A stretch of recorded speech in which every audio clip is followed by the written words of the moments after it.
Can you all see this? Bisa lihat screen-nya jelas ya? Okay, suara saya juga jelas ya. Okay, I will start soon. If you have any question, you can. Yes, this is a good sign. Give me a sign. Okay, thank you. All right, thank you so much for coming and supporting this webinar. I found during this pandemic, concert hall is closed, and we musician will find ways to communicate with you.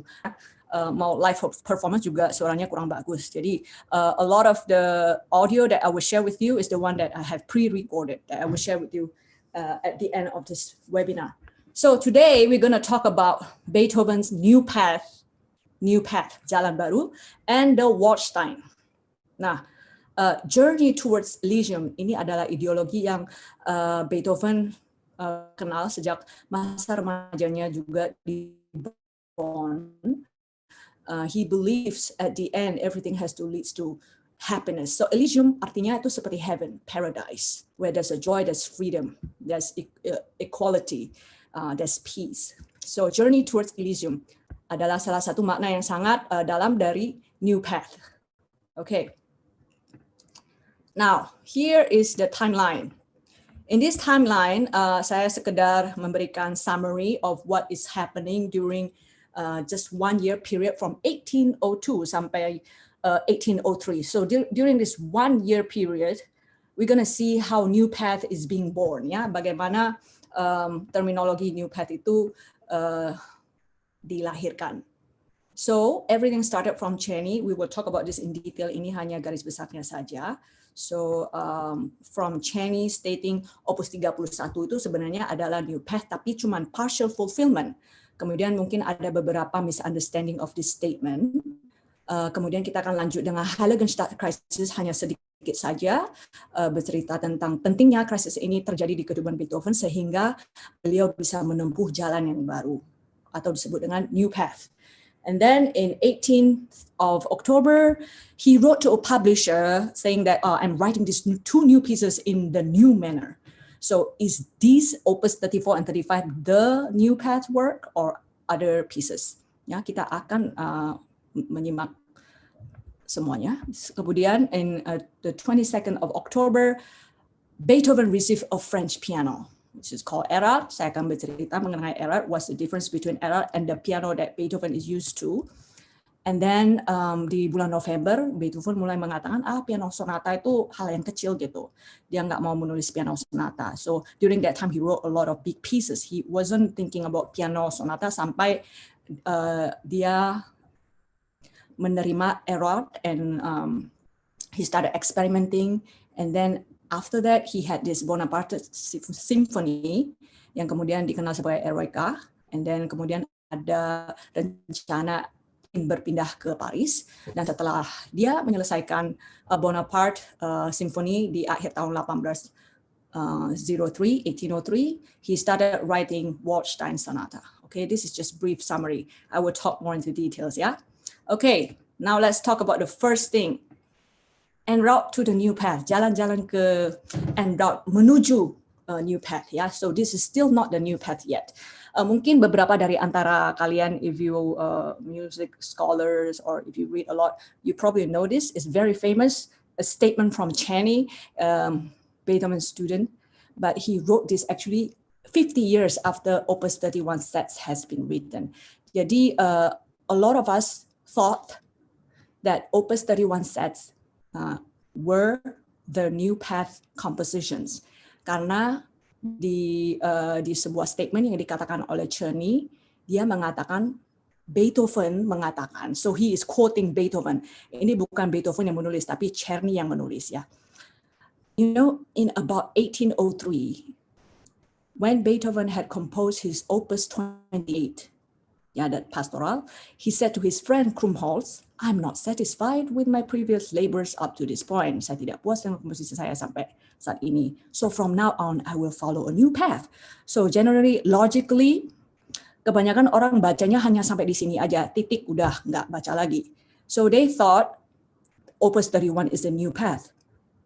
But then if you continue reading, shortly after this event, he wrote his 3 sonatas, Opus 31, which may be perceived as partial fulfillment of his determination. Jadi itu hanyalah partial fulfillment according to Czerny.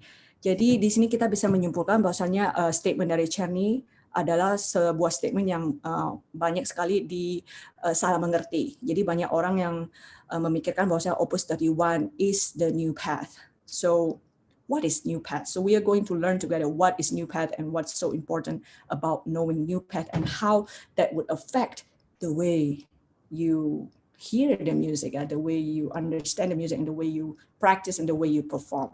We are going to learn together. So Opus 31, even though di setiap nomor itu ada hal-hal baru yang Beethoven tidak pernah tulis sebelumnya, there are still bigger things that he will write after 31 sets. So let's move on, yeah? So Heiligenstadt crisis, we talked a lot about this in the previous seminar, what happened during this crisis.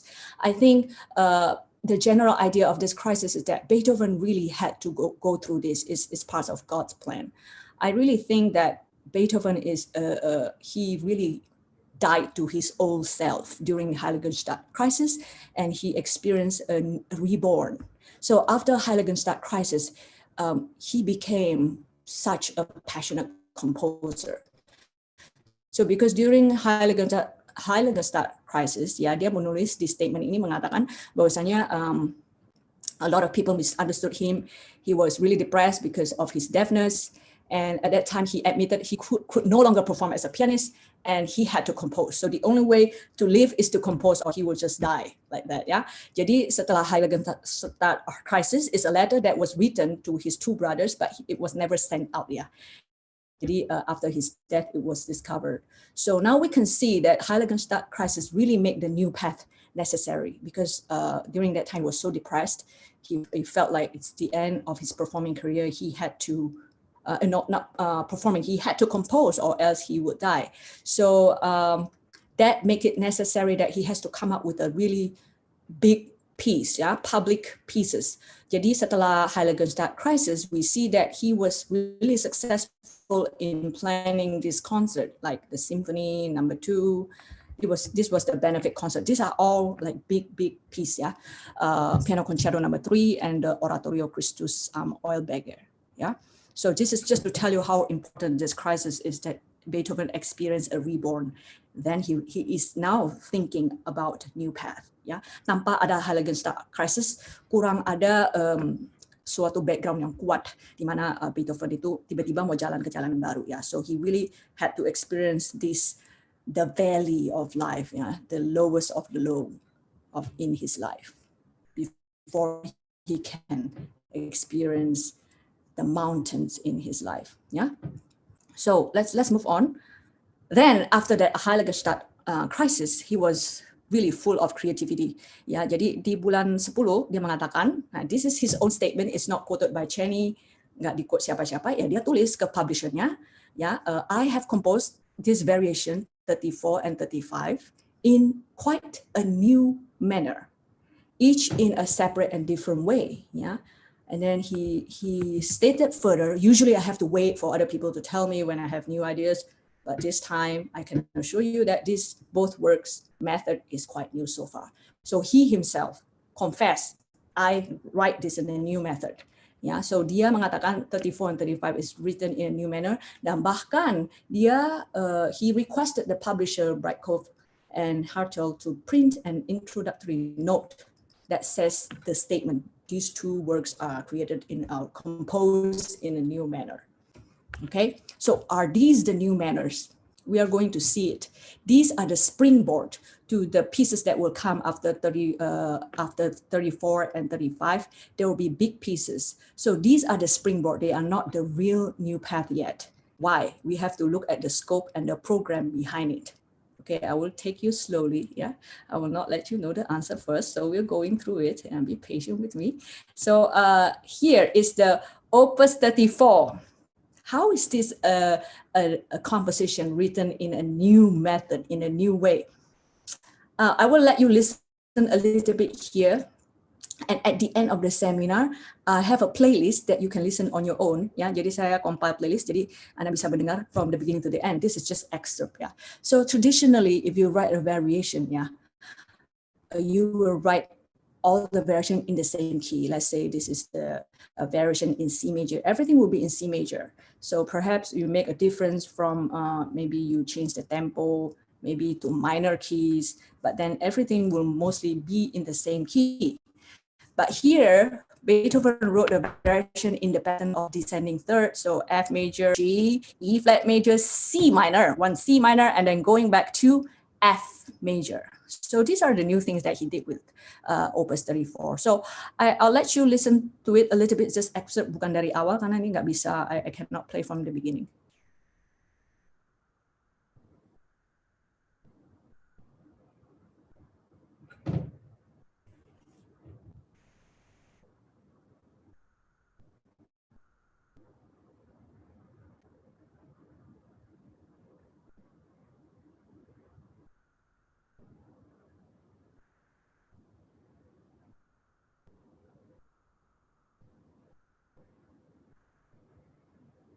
Okay, so that's just a very short excerpt. You can listen on your own. I have the playlist, like I said before, that's the variation Opus 34.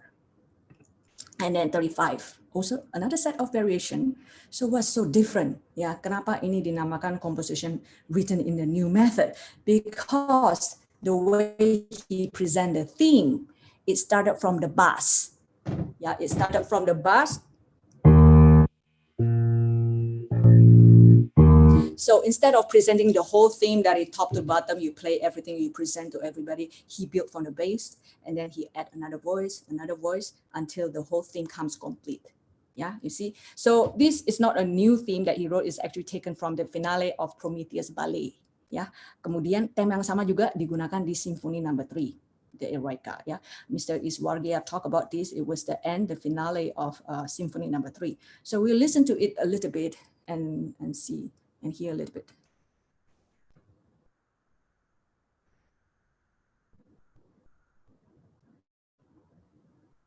Dr. Christine? Hello?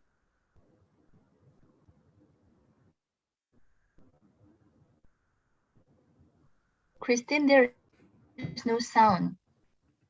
Oh, you cannot hear the sound? Yes, we cannot hear anything. Did you hear the sound here? Yang ini juga nggak. Yang earlier juga nggak ada. Iya. Oh, nggak ada ya? Ya udah, okay. Thank you for telling me. I thought it was playing. Actually, it's playing my side. Oh, maybe I have to share. Okay, share computer sound. Let's try again, ya. Okay. Oh shoot. Wait. Coba ya. Ini dengar? Ada? Yes, ada. Okay.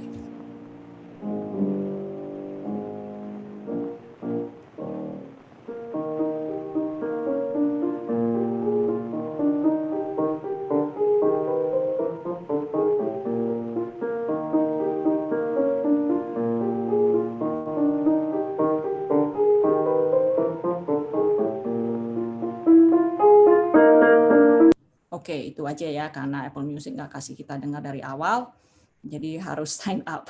Okay, so that is Opus 35, but you're clear about the new ways he composed 34 and 35, yeah? So let's move on. And then right after he wrote 34 and 35, and he said, I wrote these two pieces in new manner. And then this is his brother, yeah?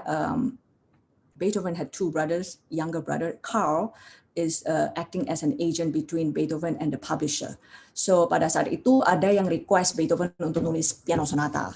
But during that time, the brother said, if you want 3 sonatas, you're not going to get it so soon, ya. Karena sekarang Beethoven lagi sibuk mempersiapkan composition, big massive composition. He only writes oratorios and opera. So he really thinks that this piano sonata is trifles. So after he finished 31 sets and probably the lighter sonata, Opus 49, number 1 and 2, so he is not writing any piano sonata. Jadi setelah dia having composed 23 piano sonata dari tahun 1795 sampai 1802, Beethoven no longer regarded piano sonatas as a great genre, ya.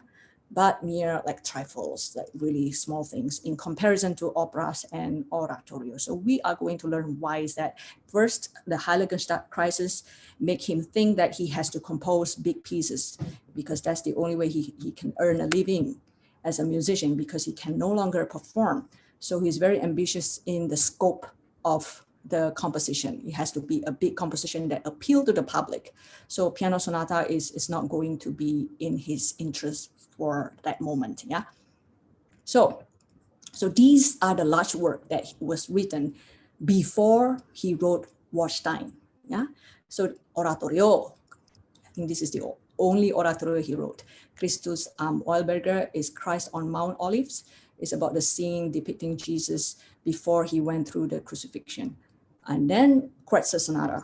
This is the closest to piano sonata, but it's still a very big genre. And it was dedicated to the French virtuoso Kreutzer, and then the opera Festas Feuer nggak selesai because he thought the text is too hard, so he changed to French opera Leonore. So this is also about, it's a rescue opera talking about hero. And then Eroica or Bonaparte, originally dedicated to the famous Frenchman Bonaparte. And then a plan to compose a triple concerto, which is the triple concerto is based on the French style Sinfonia Concertante. Jadi seperti yang kita lihat, all this list of composition are big pieces. Yeah. So we're not there yet. Now, this is it. This is the main course of tonight. I will tell you what is the definition of new path. After we went through all the series of events, you need to understand what happened before you understand what is new path. Because I do believe Beethoven don't just wake up one day and say, I want to write a new path music, and then it just happened like that. It's a series of event culminates. Ini adalah climaxnya dari new path.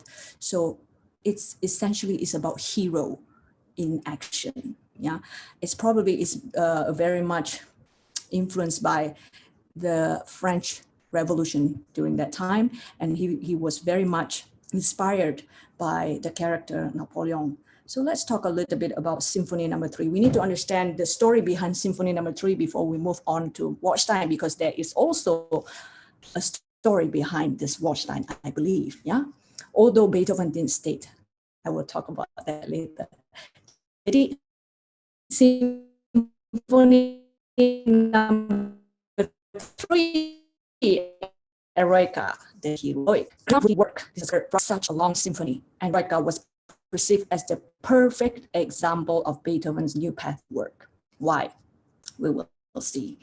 It opens this Eroica, it really opens Beethoven middle period. As we know before, there are 3 styles during his lifetime: the early, the middle, and the late style. So all the musicologists and the researchers, they all conclude that this Eroica, this music composition, Eroica, really opens up Beethoven middle period. Due to its, kenapa? Because of its heroic program and ideology behind it. Okay, let's talk a little bit about what is heroic program. Beethoven had envisioned this symphony, and he had it in his mind, the story. This symphony is going to be based on a character. So he didn't just write symphony the way he writes Symphony No. 1, 2. Okay, the first movement is allegro, and the second movement is probably a slow one. The third is scherzo, and the fourth a rondo. He had a clear program, a story. So he said he envisioned this symphony to be based on a character, a hero who would bring peace and justice to humanity through new order, overthrowing ancient tyrannies. This is the essence of the French Revolution. And there's no other character that fit this other than Napoleon Bonaparte. Yeah. So this type of music, because it has a program behind it, is called characteristic music during that time, which is not very common yet during classical time. But then in the Romantic, we know from Liszt and Wagner what we call as program music. Yeah. And then the ideology. In the very beginning, when we started this webinar, I share about the journey to Elysium. So Beethoven see in Napoleon, this character, as the ideals that he had grown up with. He see him as a character that can achieve dream of happiness and brotherhood. He see that Napoleon can create equality. You know, there's no longer differences in statuses. There's no more feudalism. Yeah, there's gonna be the people gonna be experience brotherhood. There's more joy and there's more democracy. So this dream of happiness and brotherhood is what Beethoven had grown up with, and he believed that any hero can fight for this happiness and brotherhood in the society. So he see that in Napoleon. So this is very important for us to understand. This is the program and the ideology behind Eroica. Yeah.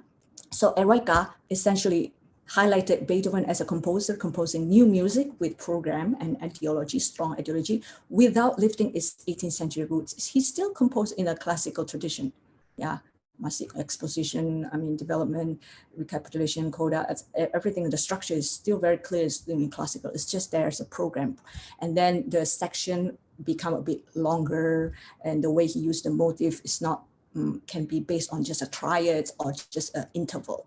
But basically, he developed what he already has. He didn't create anything new, just solidify, and he adds to it. He adds a program and ideology behind it. Okay, it's very important to know. How is heroic ideas expressed musically? We all want to know, right? Gimana gitu? Okay, I have a program about Bonaparte. So how is that going to show in the music? In the Third Symphony. So here, he took intense pleasure in narrating the character of the hero Napoleon and his journey. The first movement of Eroica is actually a story about the hero becoming a hero in action, going for something. So it's very busy and always looking for something. Yeah. The first movement, when it ends, it's not final. It's going to suffer in the second movement, in the funeral march. It has to go through the suffering. Then it will come to joy in the scherzo, which is the third movement. And then finally, reaching its climax in the finale, that gift of music. This English dance music is very, very crucial. If you remember, Iswargia last time shared about this English dance music, where there are a lot of people and they change partners. So people from the highest status would change partner with people from the lower status and vice versa. So we see they all mingle. So there are peace, there's happiness, there's brotherhood. Yeah, this is very important, and that's what Beethoven achieved in this Eroica. That's the ideology, dream of happiness and joy, brotherhood. And then the second thing, creativity, like I said before, he is getting more expressive and expensive. Everything is just getting bigger. That's why Symphony No. 3 is very, very, very long. It's the longest, almost 1 hour, which was never achieved by Haydn and Mozart. And also one of it is like the most simple elements of music becomes the main theme, like a single triad. If you remember the opening of Eroica, it's just 2 chords. Da, da, da, da, da. This all comes from a triad. So an interval could be a main theme. A silence could also be a main theme, a single pitch, a trill. Yeah. So Beethoven become much more simple with the theme of the music. So that's how heroic ideas is expressed musically. So there's a story behind every movement. So what does this have to do with Waldstein?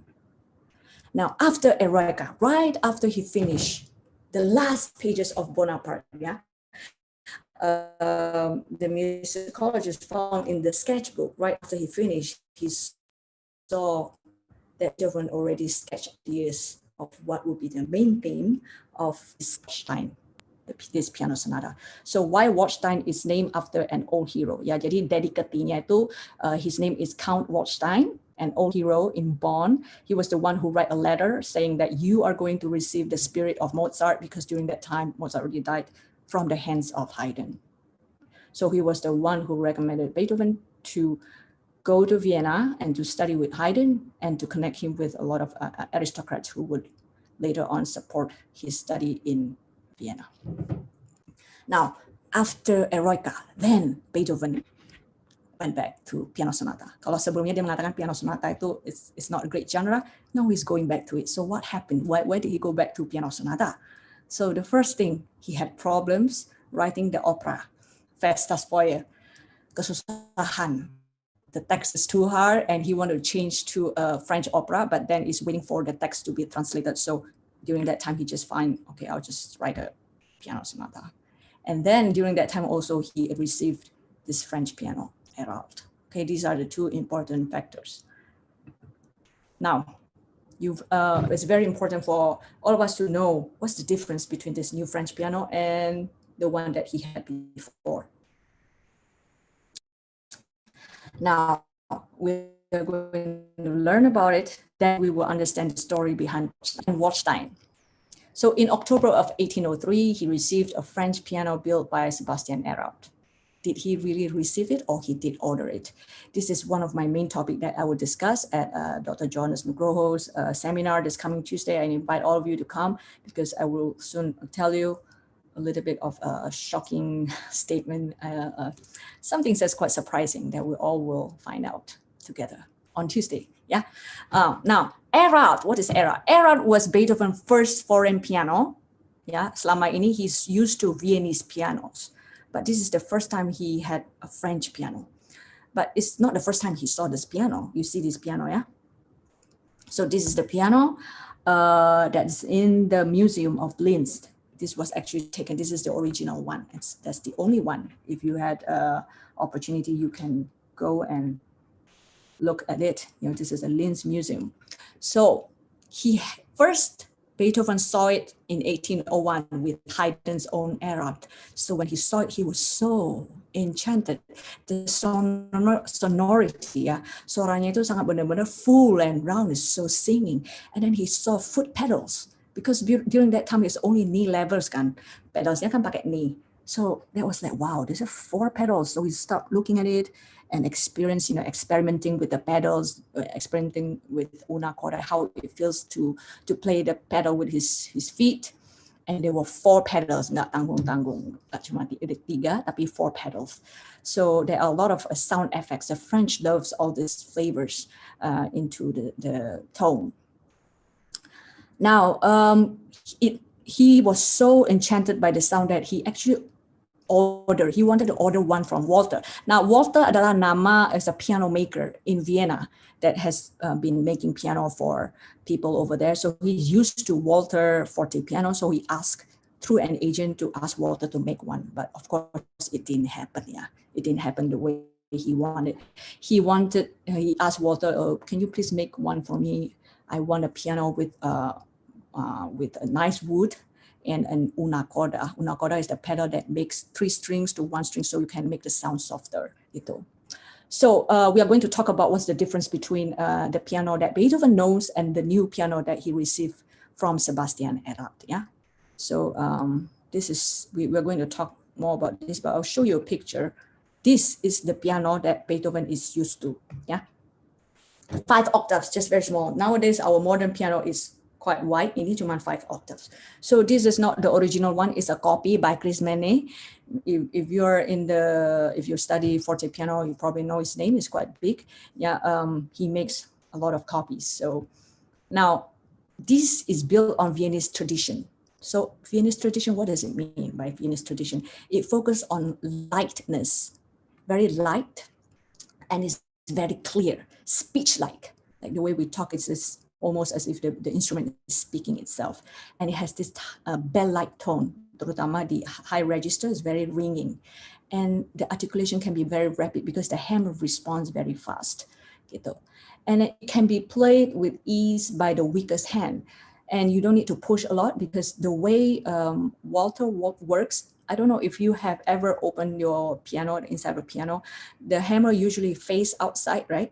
But for the Walter, it faces you. So it's different. So the way you play is probably like you kind of caress the rap aja gitu, yeah, instead of pushing it. So you want to draw the sound out like this.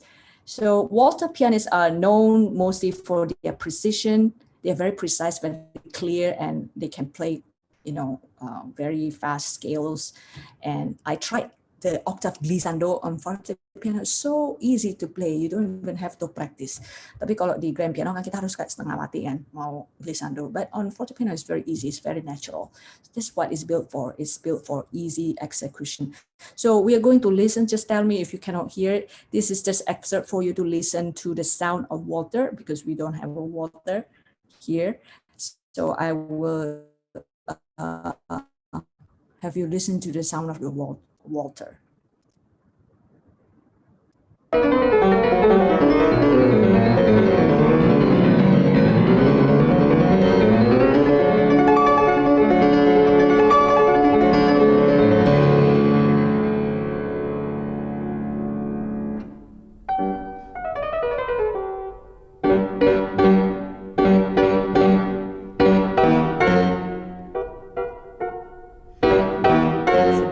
can hear it's very sharp, clear, and precise.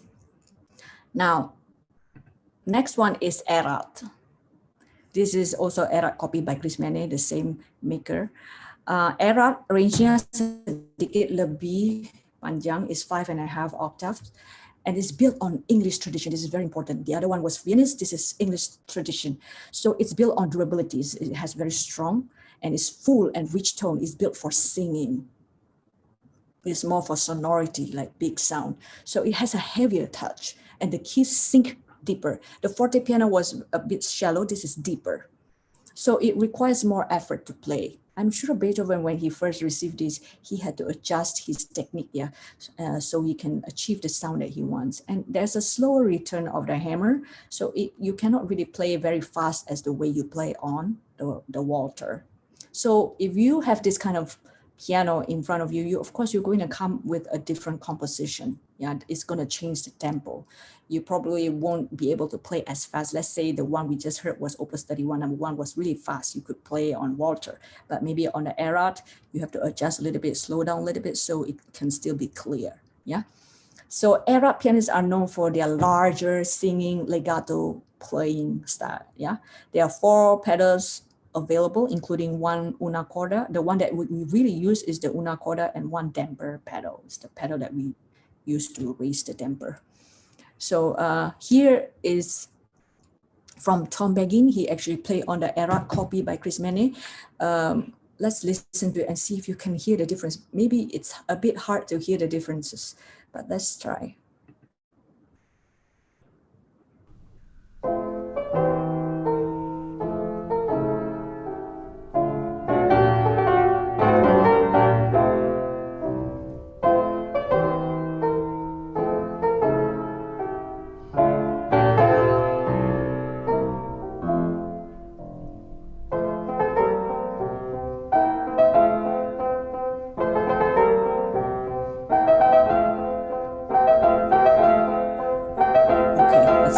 So let you to listen to the whole thing. So you probably cannot tell the difference, but the slight difference. This one is a bit rounder, and there's more singing tone on it, and it's not as sharp and ringing as the Walter.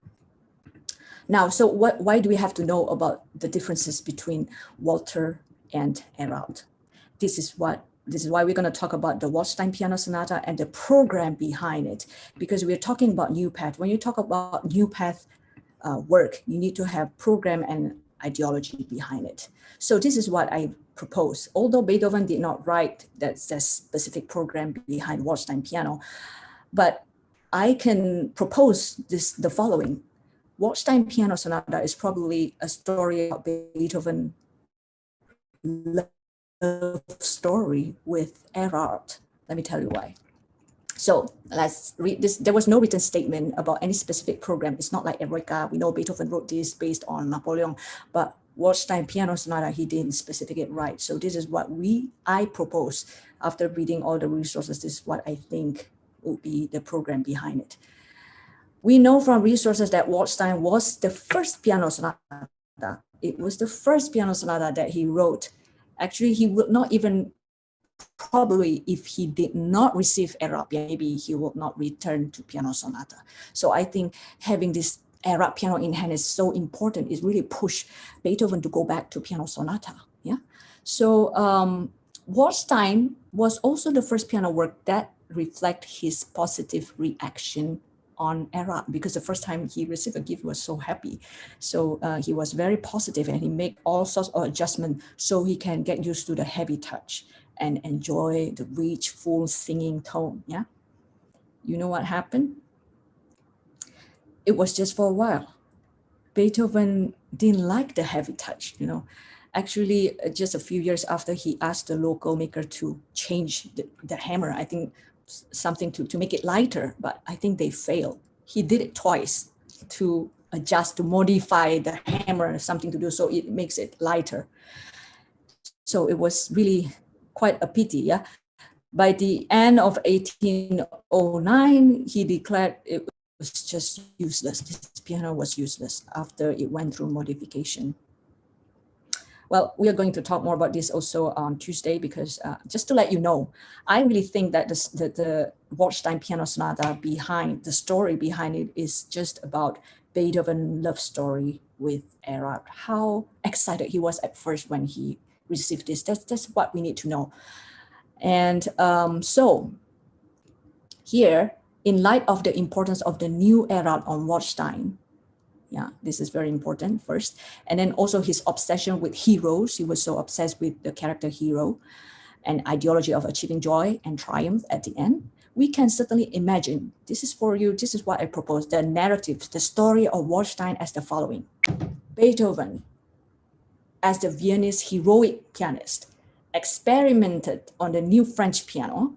He battling, he is actually fighting against his Viennese piano tradition. It's so different because this is English built and the one he is used to is Viennese. So he has to fight against all this piano tradition. And then he eventually succeeded in conquering this heavy touch of the piano, producing the best French sound ideals.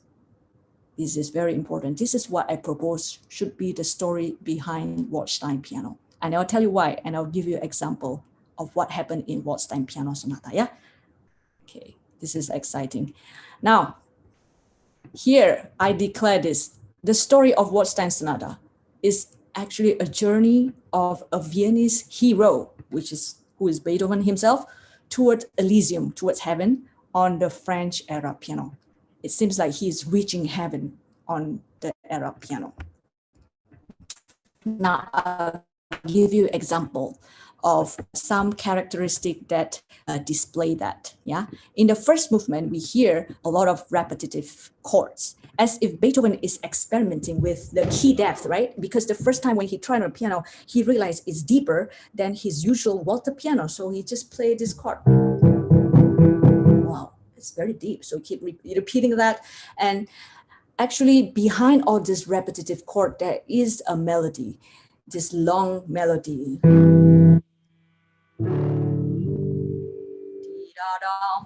These three notes, which I will also talk on Tuesday, but you can sense that he's experimenting with the piano era by having these repetitive chords bouncing up and down, testing the piano, and there's so many arpeggios, and there's scales, and he is also trying to produce the singing tone on the second theme here. Yeah, so he's basically just experimenting in the first movement. And the second movement is he succeeded in being expressive, producing singing tone, more lyrical, horizontal writing. Yeah. So in the first, you see is more vertical because of the repetitive chords. And then the second movement is more into singing. And then the third movement, he finally succeeded. And this is the first time he used this pedal marking. And as a performer, we have to adjust with our modern piano. We're going to follow that or not. And for myself, I follow his pedal marking and probably make a little bit of change so that it won't be too wet and it would blur the harmonies. Yeah. So you use as you have to consider the concert halls and the kind of piano that you're using. So pedal markings, and here we hear heavenly sounds, like really on top here, very high here, as if it's reaching to heaven, celestial. Yeah, and then he finally succeeded in doing this octave. I really think it's impossible to play octave glissando on an Erard because the hammer is very, very heavy. And then he actually wrote 1-5-1-5-1-5. So this is very clear that he wants it to be separated. But of course, there's some performers who think it has to be performed glissando. Or whichever you choose, as long as you're doing, you are fine. Okay. I'm just telling you. So first movement, experiment with the key depth, and the second movement, he finally succeeded producing singing tone. And then the third movement, he finally succeeded using pedals and eventually having all this octave. And at the end, all these chords, triumphant chords coming. So at the end, it was a happy ending. Is what we know from his ideology is a journey towards Elysium. Yeah. So that's the essence of Waldstein Piano Sonata. So the next slide, we're almost there before we go into the score. The conclusion, what is conclusion? Waldstein is considered as the best example of the new piano composition. Before, if Eroica was considered the best example of the symphony genre, in terms of piano sonata, Waldstein is considered the best example of the new piano composition because of the time of the composition, the time that fits so well, which occurred after a chain of important events, including the Heiligenstadt crisis. Yeah, and then the inspiration that came from the new French piano era, and the possible story that posed just now was his love story with Erard, and also the massive, actually this composition, the original length is very, very, very long. We're going to talk about this. Before he cut into 3 movements, it was originally very long. Now, first, the event Heiligenstadt crisis, kita mengulang kembali because this is a conclusion. This is what caused Beethoven to experience a rebirth in his life and therefore open a new doors for him to solidify and develop new ways of composing. That's why it makes the new path necessary. He has to go there. He cannot go toward what he did before. And then second, Waldstein was composed after Beethoven had received the new French piano. And at the same time, he also just finished his longest symphony, Eroica, with his own stated program and ideology behind it, and had also been working on opera, Festa Feuer, and Oratorio Christus am Oilberger. So we know that Waldstein was composed after he achieved all these things. He had achieved Eroica, the longest symphony, and he wrote opera, he wrote his first oratorio, and Waldstein. So it was just all at the right time. So Waldstein was written a bit earlier, maybe before piano. It just happened at the right time. And that's one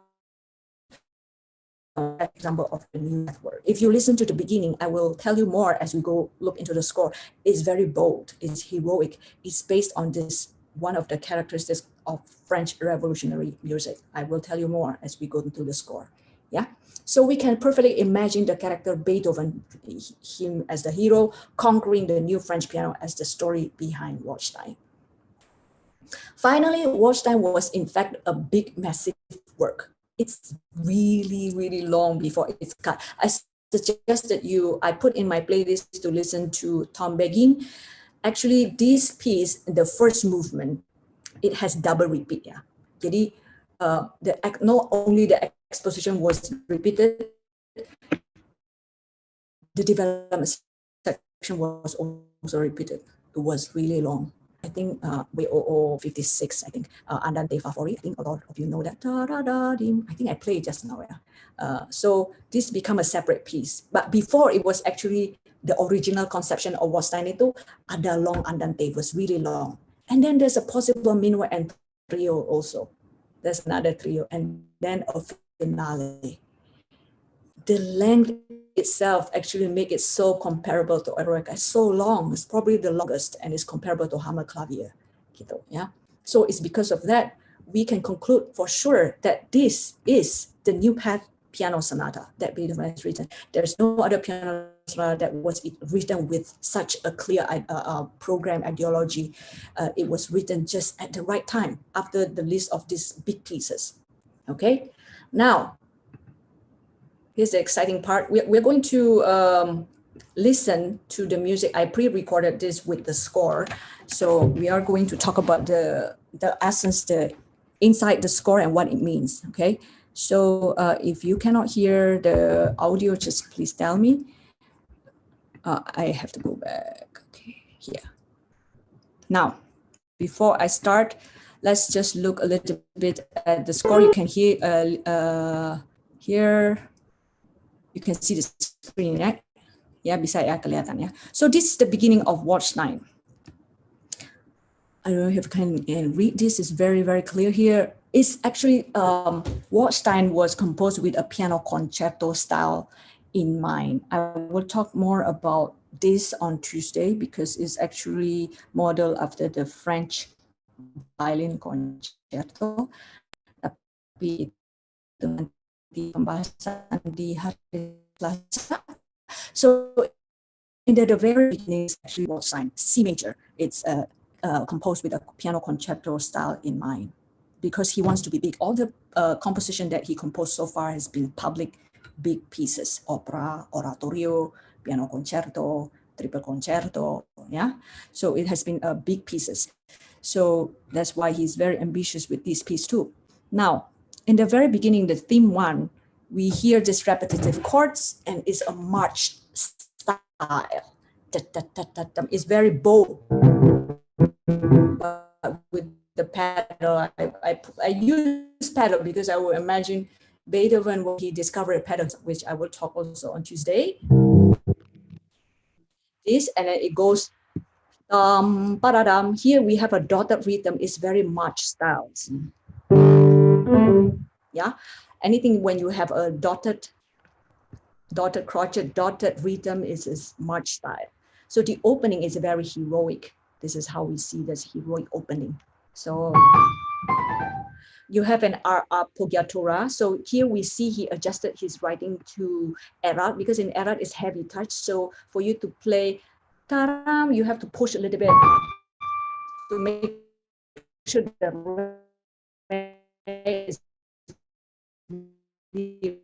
ring. So you use so that the erat will sound precise and clear. So let's turn this up and again. Yeah. Jadi ini orchestra ritornello. I record this. Let's listen to this. It's playing.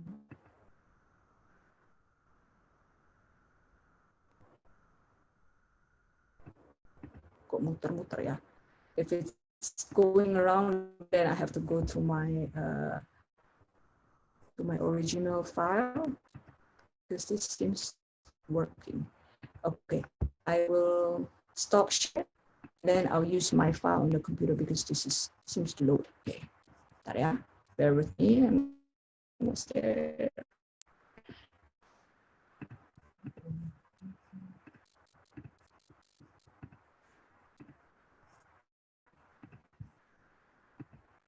Okay, so I use a highlight edition so that you know. Yeah. Wait, let me share the computer sound. Oh yeah, share computer sound already. Kalau nggak jelas, you let me know ya.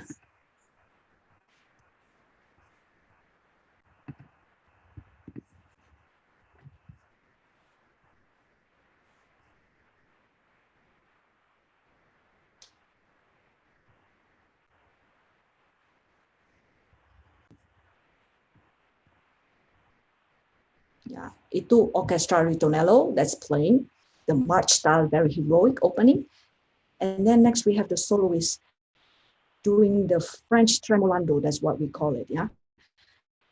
The next thing, let's listen to it, and it's actually repeating what the orchestra just played. That theme, same thing yang cuma dibuat itu lebih panjang dengan tremolando.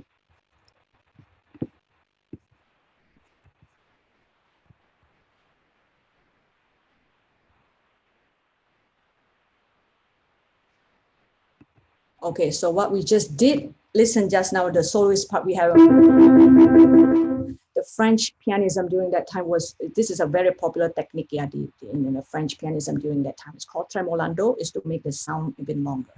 I will talk more about this on Tuesday. So next we have scales and broken chords. He is still experimenting with the era piano. So the first movement, like I said before, is about this hero pianist, Beethoven, experimenting with the era. So let's continue to listen. Sorry, Christine. I don't think that it has sound.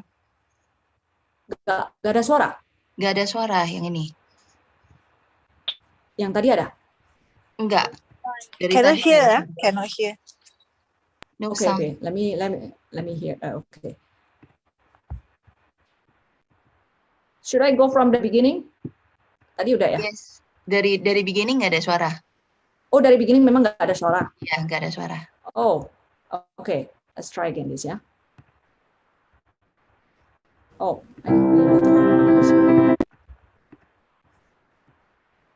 Okay now. coba ya. Ada? Ada. Thank you.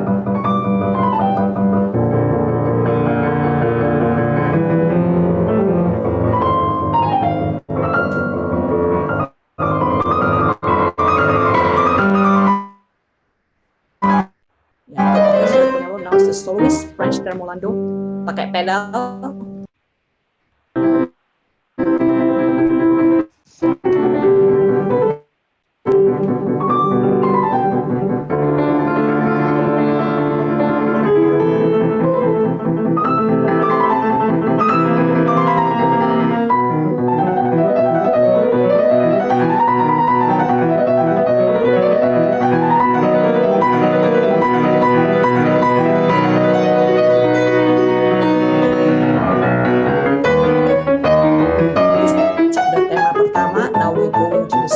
Lyrical passages, yeah, in E major.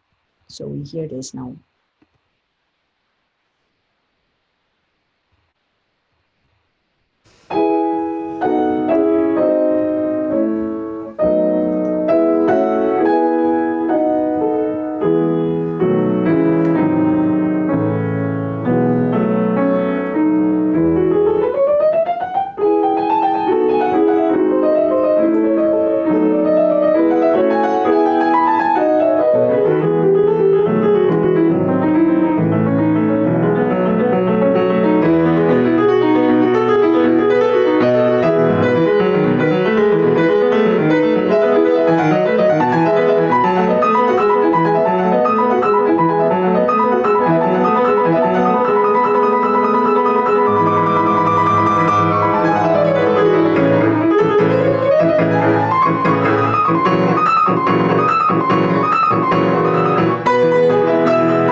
First exposition, and then we're going to hear the repeat again. Yeah, so we are familiar.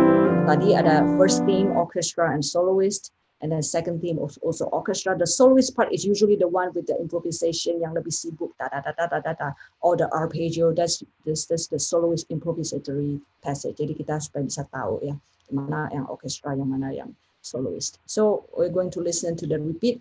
Then we go to the development section. Yeah.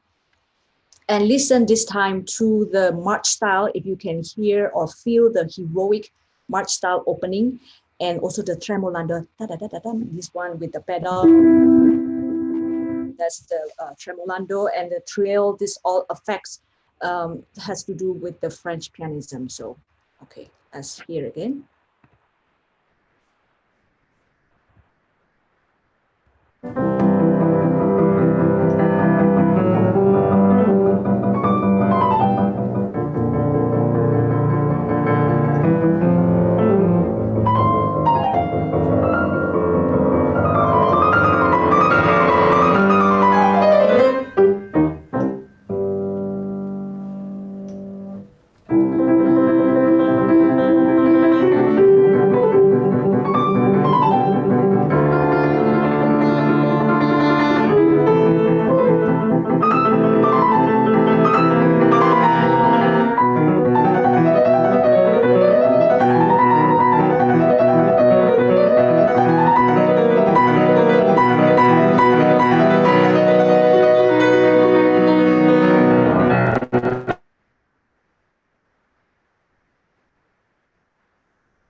composition because it has all this arpeggio and a lot of this showy virtuosic. Yeah.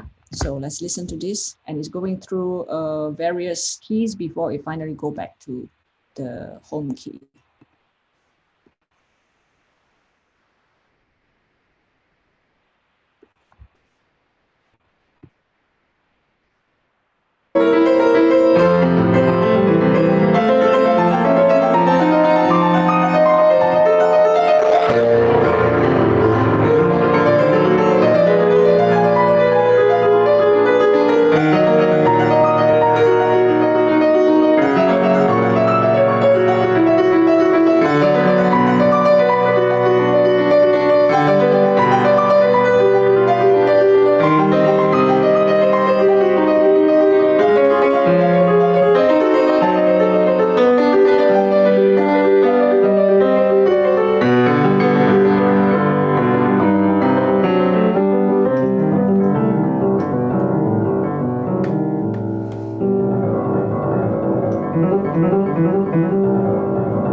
Come back here.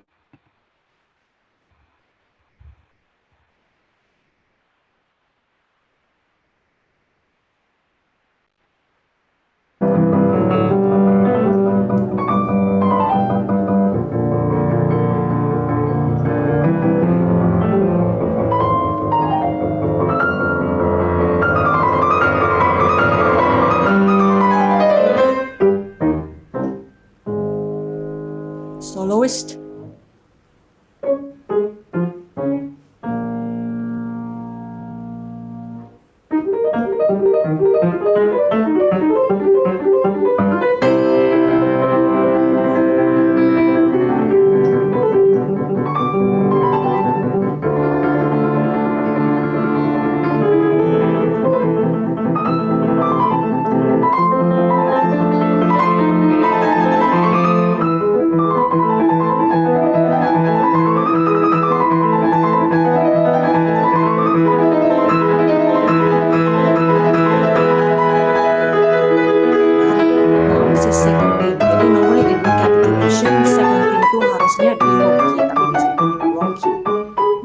Until the soloist comes. So this chord is actually the orchestra part is in the wrong key, A major, seharusnya kan is C major.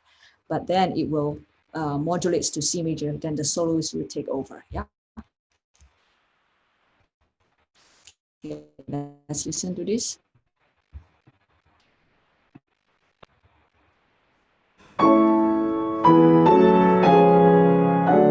Modulation. This is C major.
Here it comes to coda.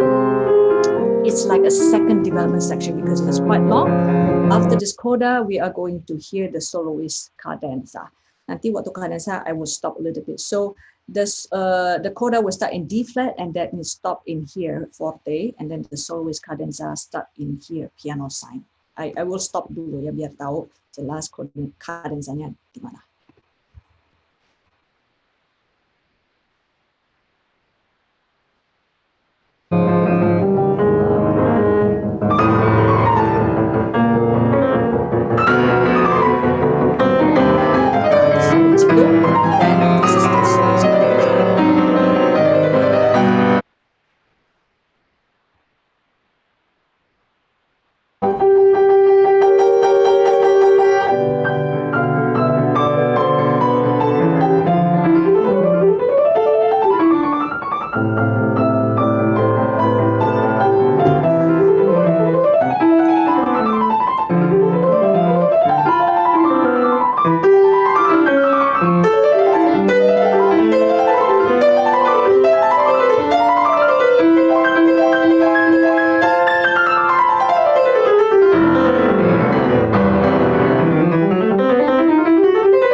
Then this is the soloist cadenza. Then the orchestra come and they don't repeat the first thing but the second thing in the right key. Remember ya tadi waktu balik itu orchestra was in the wrong key in A major. So this is the chance for the orchestra to play in the right key, which is C major. Yeah, the last chance.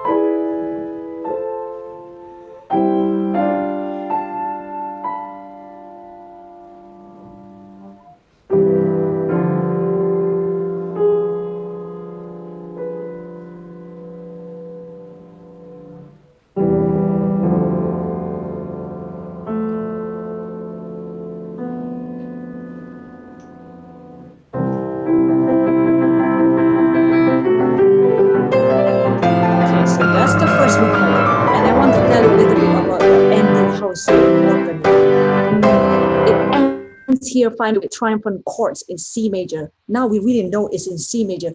In the very beginning, yeah, maybe we hear this piece so much and we know because it's in C major, we don't really put thoughts. Is it really in C major? Because when it opens like this could lead anywhere. It could.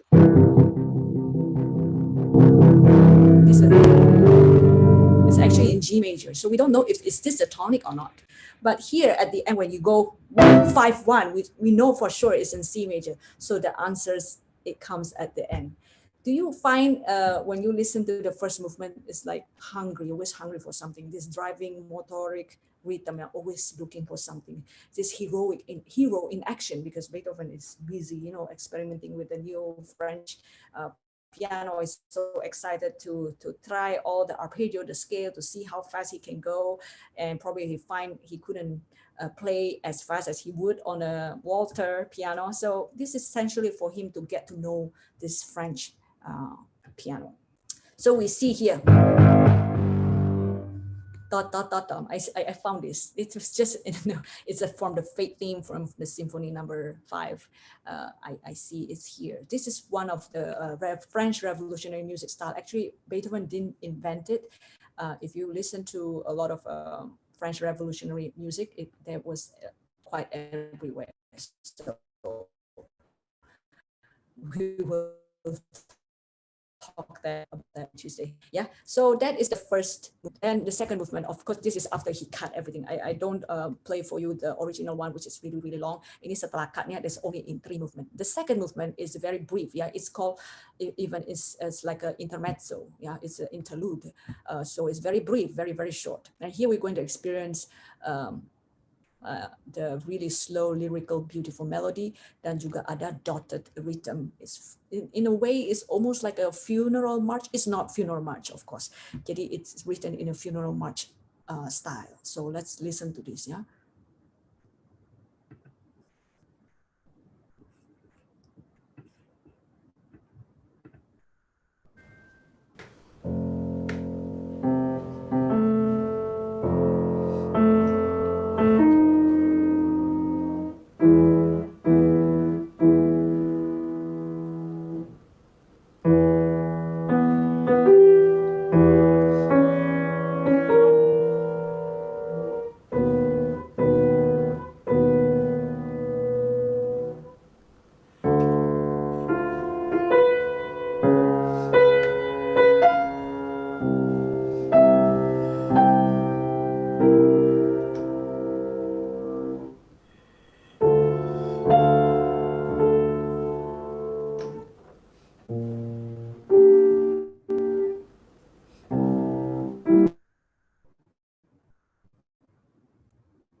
It's very, very short. It's called the introduzione or intermezzo, interlude. Is very, very short movement, and it leads without pause. Yeah, attacca subito il rondo. It goes directly to rondo, to the third movement.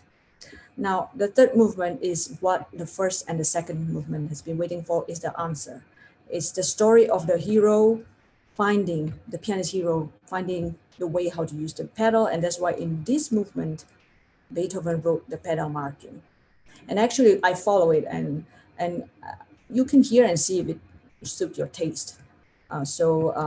Listen to the celestial sound, the high, and here, high tone, the sol here, essentially is in the chord of C major. It's based on the same motif that he has started with, these triads, yeah? So listen to this and listen to the harmonic series and how this really reach to the heavens, you know, and the pedal, it really calm and smooth, yeah? And then this is the soloist part in here, before we go into the wild part where we have more rhythmic and the orchestra going in there, and it's like a dance. So it's like a celebration. Okay, this is the rondo, third movement, yeah?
Okay, stop there.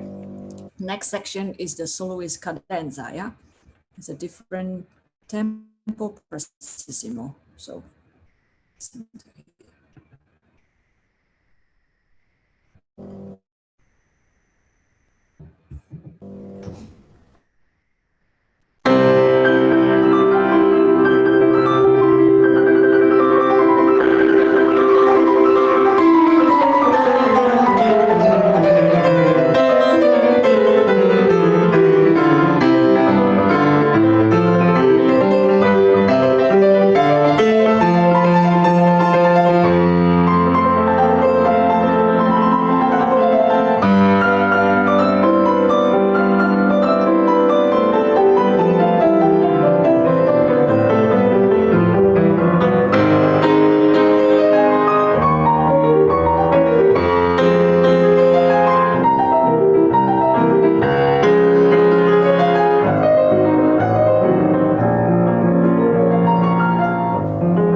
Stop there. I just want to tell you, this is the passage that some of the pianists are doing glissando.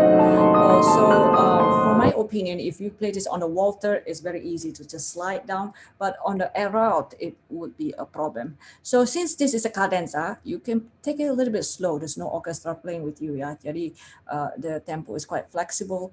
And then he actually wrote 1-5-1-5. This is the original finger marking from Beethoven. It's not edited, so I play it separately and see how would you like it, okay? And this is the story of triumphant story because Beethoven did not write octave glissando like this in the first movement, yeah? It's only at the last, like, oh, finally get it. I know the depth of this French Arab piano. Now I can do this fast octaves, yeah? So at the end, it only occurs at the end. And at the end, you see so many trills. So let's listen.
Piano. It ends with a very good, beautiful ending, a triumphant ending, a happy ending. Yeah. So at the end, he's very specific, even with the dynamic, if you can see. So this clearly shows that this is truly a piano concerto style. So if we can see here, it's blocked by this player, but you see fortissimo, that's the orchestra part, ta ta tam, and then the soloist respond with his own chord.